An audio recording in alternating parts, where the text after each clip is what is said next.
Hmm. Assalamualaikum warahmatullahi wabarakatuh. Ah, kita lanjut materi tentang hari ini materi tentang etilen glikol. Ya, seperti kita tahu bahwa ah, kalau kita bicara tentang etilen glikol, ini berhubungan dengan proses hidrolisa.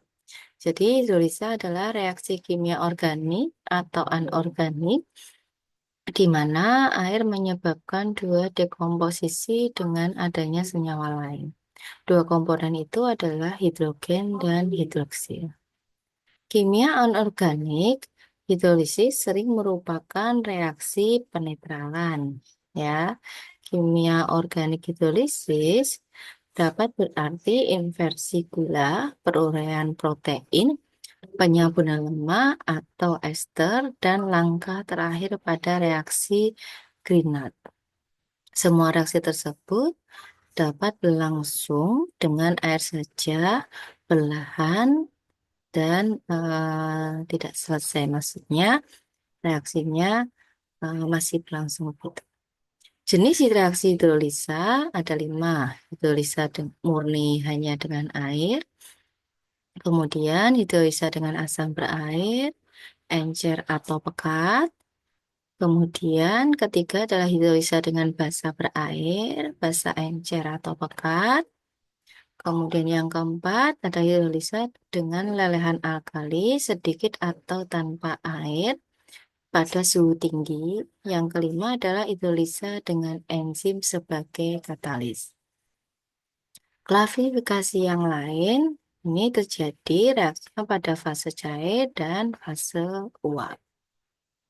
Untuk agen penghidrolisa sendiri, hidrolisa air adalah merupakan reaksi dekomposisi air, tetapi reaksi hanya dengan air tidak efektif dan membutuhkan suhu dan tekanan tinggi, sehingga dibutuhkan agen pemercepat reaksi. Agen pemercepat ini bisa basa, asam, dan enzim penghidrolisa. Asam-asam anhidrat, lakton, laktida, dan etilen oksida terhidrolisa sendiri dengan air. Alkilalida dengan komposisi kompleks bereaksi hanya dengan air. Garam-garam diazonium bereaksi spontan dengan air jika dipanaskan, seperti pada reaksi di bawah ini ya.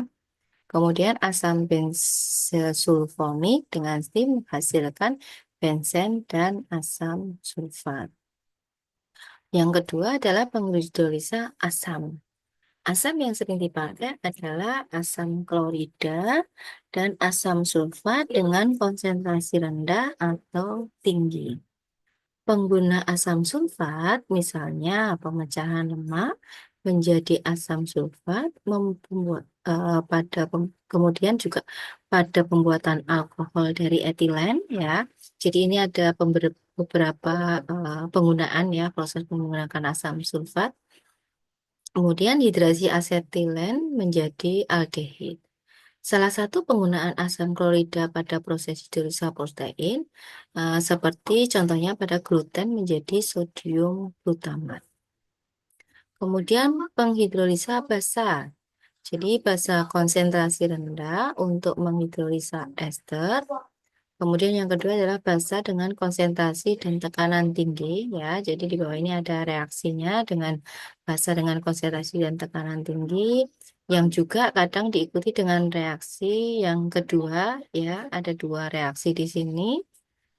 Kemudian uap hidrokarbon terklorinasi dengan bercampur dengan steam dan basa padat lime akan menghasilkan alkohol. Nah, ini ada reaksinya juga. Kemudian ada juga menggunakan lelehan basa NaOH atau KOH. Kemudian ada penghidrolisa enzim. Nah, di sini molase ya, molase itu banyak sekali dipakai sebagai substrat ya untuk proses enzimatik terkonversi oleh enzim invertase dalam industri alkohol. Pada industri pembuatan bir, Proses hidrolisa pati menjadi maltosa dan glukosa dengan enzim amilase. Ya, jadi kalau enzim amilase lebih banyak digunakan untuk proses hidrolisa pati. Karena biasanya enzim amilase ini bisa memecah pati-pati menjadi globul sederhana. Senyawa yang dapat dihidrolisa yang pertama adalah hidrokarbon. Di sini tidak dapat dihidrolisa baik dengan air, asam, basa, atau enzim. Pada hidrokarbon tak jenuh seperti etilen baru dapat terhidrolisa. Nah, untuk asetilen ini bereaksi dengan air, ya. Ada reaksinya di bawah ini. Benzen dengan steam membentuk fenol. Ini juga ada reaksinya ya, karena di sini ditambahkan steam ya. Jadi butuh pemanasan oleh steam. Yang kedua, karbohidrat. Selulosa dihidrosa menjadi glukosa dengan asam dan enzim selulase. Chip kayu dihidrolisa menjadi glukosa dengan asam sulfat 0,5%. Proses Renault menggunakan asam klorida 41% untuk menghidrolisa chip kayu pada suhu 21 derajat Celcius.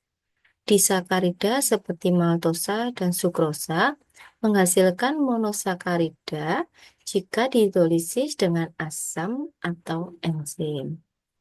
Larutan asam atau enzim juga dapat menghidrolisa pati menjadi maltosa dan glukosa, sedangkan inulin menjadi fruktosa.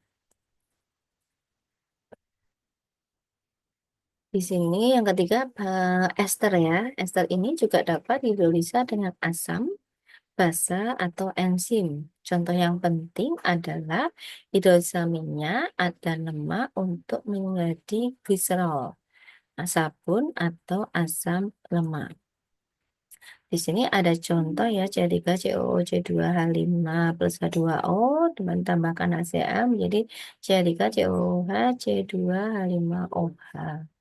Ya, diikuti dengan reaksi-reaksi di bawahnya gliserul-tristearat ya, eh, ditambah dengan air, kemudian ada bisa apa? Di sini menggunakan H2SO4 menghasilkan stearik acid dan gliserol. Kemudian ether, oksida organik di sini. Ether dapat dihidrolisa menjadi etil alkohol dengan menggunakan asam sulfat 10% pada suhu 273 dan tekanannya lebih dari 25 PSI.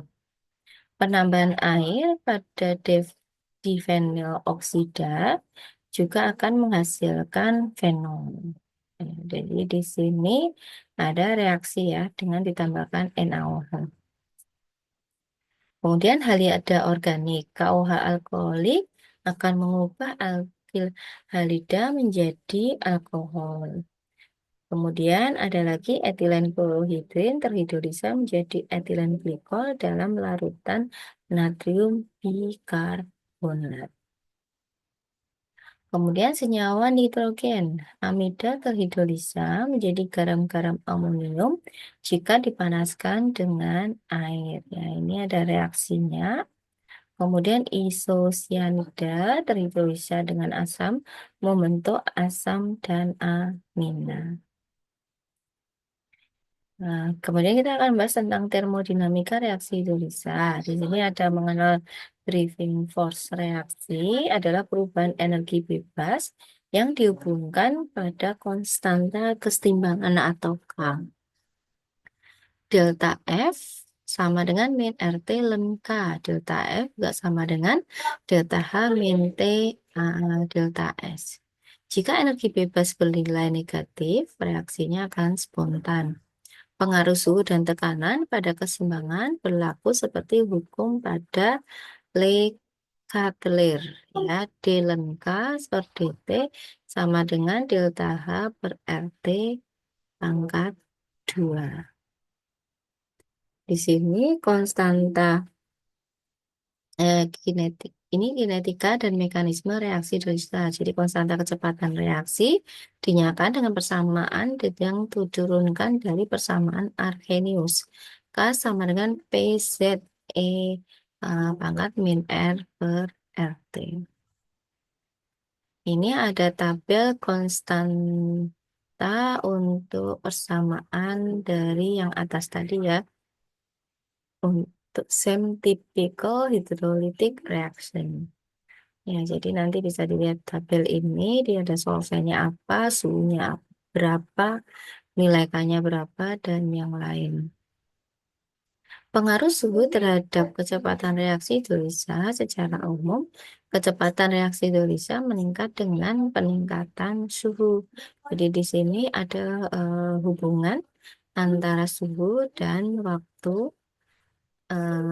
yang diperlukan ya. Nah, jadi ini antara waktu dengan suhu ya, garisnya. Kemudian pengaruh konsentrasi reaktan, bahwa kenaikan konsentrasi reaktan akan menaikkan kecepatan reaksi, tetapi akan meningkatkan kemungkinan terbentuknya produk samping. Jadi bukan hanya kecepatan reaksi yang naik, memungkinkan terjadinya produk terbentuknya produk samping. Kemudian etilen glikol ya. Jadi etilen glikol adalah 1,2 etadinol.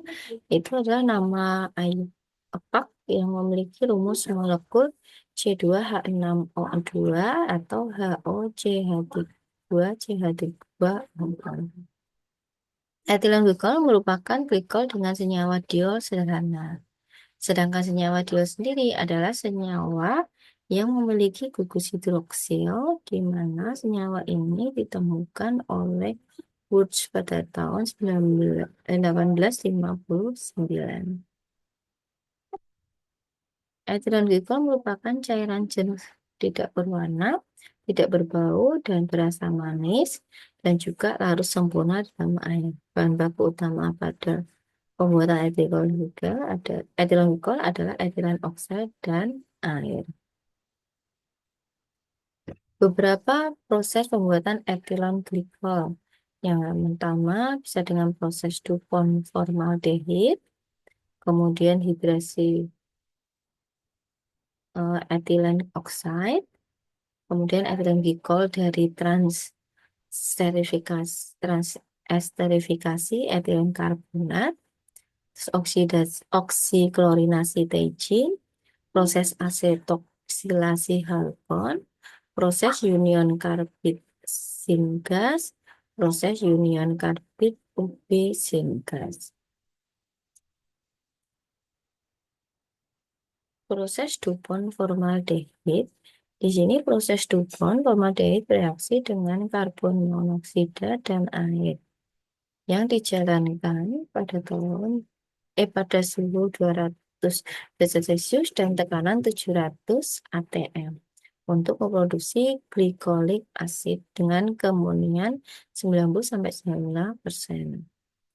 Kemudian hidrasi etilen glikol. Pada proses ini reaksi memiliki 3 cara. Yang pertama, reaksi hidrasi non katalitik. Jadi pada reaksi ini pembentukan etilen glikol dilakukan dalam fase cair. Tekanan operasi berada pada rentang 14-22 atm dengan suhu 190 sampai 200. Sedangkan yield yang dihasilkan bisa mencapai sebesar 9,5% dan konversinya 9,8%. Yang kedua adalah hidrasi katalitik fase cair. Jadi hidrasi katalitik etilen glikol ini menggunakan katalis berupa katalis asam atau basa. Penggunaan katalis basa akan menghasilkan glikol lebih tinggi jika dibandingkan dengan katalis asam. Yang ketiga adalah hidrasi katalitik fase uap.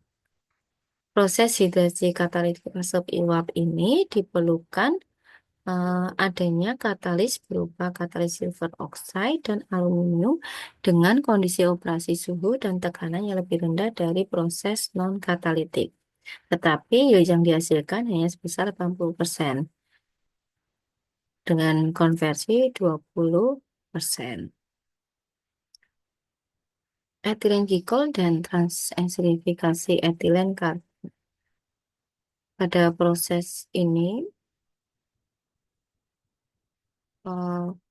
proses transesterifikasi etilen karbon ini didasarkan pada reaksi dari etilen karbonat dengan metanol untuk menjadi dimetik karbonat dan ethylene glikol yang digambarkan paten Texaco.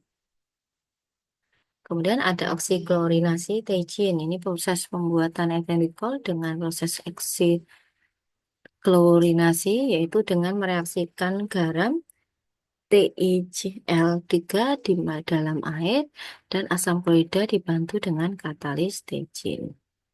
Proses asetoksilasi halkon ini pembuatan etilen glikol dengan proses asetoksilasi halkon ini ada meliputi dua langkah di mana terjadi pembentukan diasetat melalui proses oksidasi, lalu terjadi pembentukan monoasetat dan menjadi etilen glikol. Proses ini menggunakan union karbit syngas. Ini menggunakan katalis rodium dan menggunakan solvent berupa tetrahidrofuran pada suhu 990 sampai 230. Dan tekanan tingginya adalah 3400. Dengan mencampur gas CO dan H2 secara equimolar, maka akan dikonversi menjadi etilen glikol dan produk samping. Proses union ini sama ya karbit use syngas ini terjadi pembentukan oksilat dari syngas kemudian hidrogenasi oksilat pada suhu dan tekanan rendah baru kemudian dilakukan pemurnian untuk menghasilkan etilen glikol. Ini ada perbandingan proses dari beberapa proses yang sudah kita apa bahas tadi ya di sebelumnya. Jadi ada DuPont formaldehid, hidrasi oksida dan etilen oksida, hidrasi etilen karbonat, oksiklorinasi TIGIN, asetoksilasi halkon, union karbit syngas, union karbit use syngas, UB syngas. Kemudian kegunaan etilen glikol adalah sebagai anti beku pada radiator kendaraan bermotor sebagai bahan baku poliester dan eflatat bahan baku dari serat sintetis digunakan untuk resin alkali dan resin polyester untuk cat untuk membantu pada proses penggilingan semen sebagai bahan untuk mengurangi lapisan es yang ada di depan dan sayap pada pesawat digunakan dalam rem dan meredam goncangan. Secara cairan untuk inhibitor dan mencegah karet membengkak. Sebagai pelumas tahan api untuk peralut pada pewarna untuk menghentikan terbentuknya anion perborat pada kapasitor elektrolit. Di Indonesia secara umum etilen glikol digunakan untuk bahan baku industri tekstil,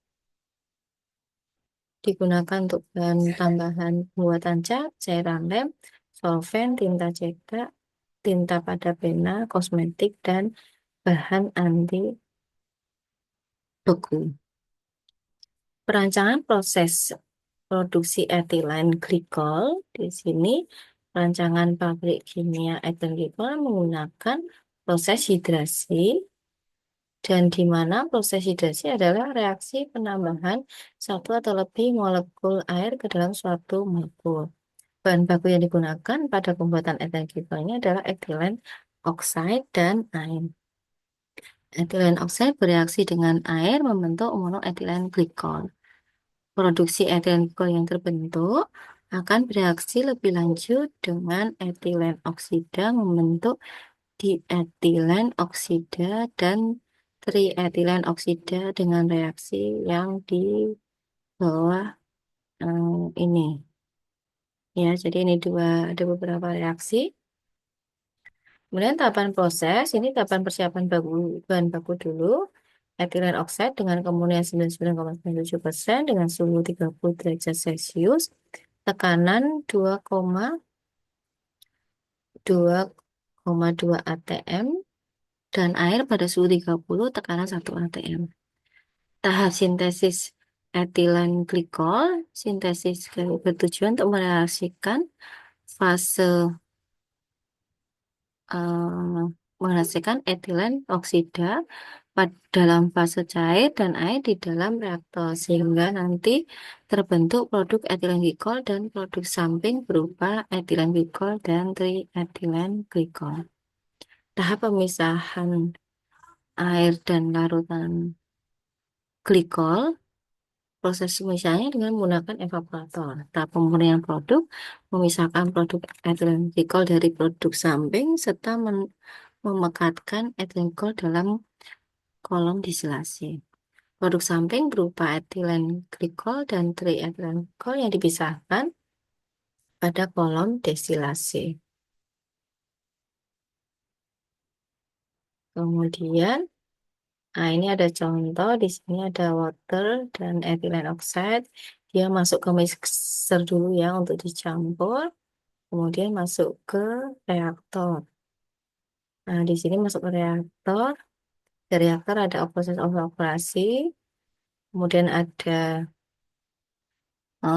destilasi ya, dua begitu. Nanti hasilnya etilen glikol dan dietilen glikol. Ya, jadi ini yang tentang etilen glikol yang saya jelaskan. Eh, Terima kasih.